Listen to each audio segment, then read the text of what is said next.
வணக்கம்.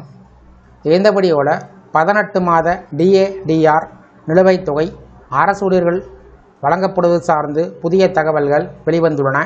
இது சார்ந்து முழு விவரத்தையும் பார்க்கலாம். இந்த வீடியோவை தொடர்ந்து பார்க்குறதுக்கு முன்னாடி நம்ம சேனலை இதுவரைக்கும் சப்ஸ்கிரைப் பண்ணாதவங்க சப்ஸ்கிரைப் பண்ணிக்கோங்க. அரசு துறையில் பணிபுரியக்கூடிய அரசு ஊழியர்கள் பயன்பெறக்கூடிய வகையில் அகவலைப்படி டிஏ, அகவலைப்படி நிலுவைத் தொகை, டிஏ அரியர், புதிய ஊதிய குழு பற்றிய தகவல்கள், சம்பள உயர்வு கணக்கீடு சார்ந்த அறிவிப்புகள் வெளியிடப்பட்டு வருவது குறிப்பிடத்தக்கது.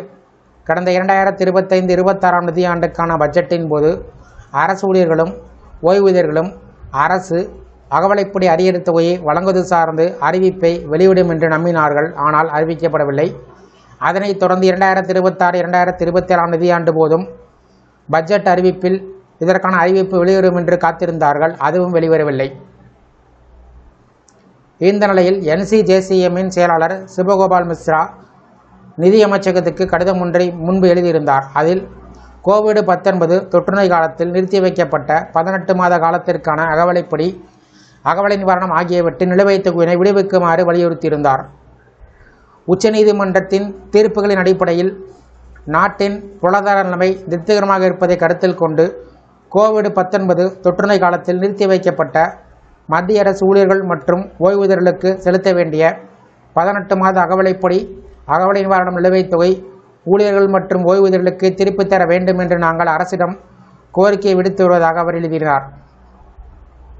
இந்த நிலையில் ஒருவேளை டிஏஆர் தொகை வழங்கப்பட்டால் எவ்வளவு தொகை கிடைக்கும், அதில் கிடைக்கும் தொகை ஊழியர்களின் சம்பளம் மற்றும் தர ஊதியத்தை பொறுத்து அமையும் என்பது குறிப்பிடத்தக்கது. இதை ஒரு சில உதாரணம் மூலம் நாம் பார்க்கலாம். லெவல் 1 ஊழியர்கள் தோராயமாக குறைந்தபட்சம் 11,800 ரூபாய் முதல் அதிகபட்சம் 37,554 ரூபாய் வரை பெறுவார்கள்.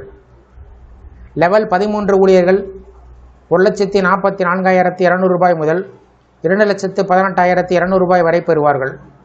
லெவல் 14 ஊழியர்கள் குறைந்தபட்சம் 1,82,200 ரூபாய் முதல் அதிகபட்சம் 2,24,100 ரூபாய் வரை பெறுவார்கள். இருப்பினும் இங்கு குறிப்பிடப்பட்ட புள்ளி விவரம் தோராயமானது. பணியாளர்கள் பெறக்கூடிய உண்மையான தொகை மாறுபடும். மோடி அரசின் இந்த முடிவால் கோடிக்கணக்கான மத்திய அரசு ஊழியர்கள் மற்றும் ஓய்வூதியர்கள் பணவீக்கத்திலிருந்து நிவாரணம் பெறுவார்கள். இருப்பினும் தற்போது வரை மத்திய அரசு தரப்பிடமிருந்து அதிகாரபூர்வமாக 18 மாதத்திற்கான டிஏடிஆர் அரியர் தொகை வழங்கப்படுவது சார்ந்து எந்தவிதமான அதிகாரபூர்வ அறிவிப்பும் வெளிவரவில்லை என்பது குறிப்பிடத்தக்கது. இந்த வீடியோ குறித்த உங்களுடைய கருத்துக்களை கமெண்ட் செக்ஷனில் கமெண்ட் பண்ணுங்கள். இந்த வீடியோ பிடிச்சிருந்தா வீடியோக்கு ஒரு லைக் பண்ணுங்கள். இந்த வீடியோவை அனைவருக்கும் ஷேர் பண்ணுங்கள். நன்றி.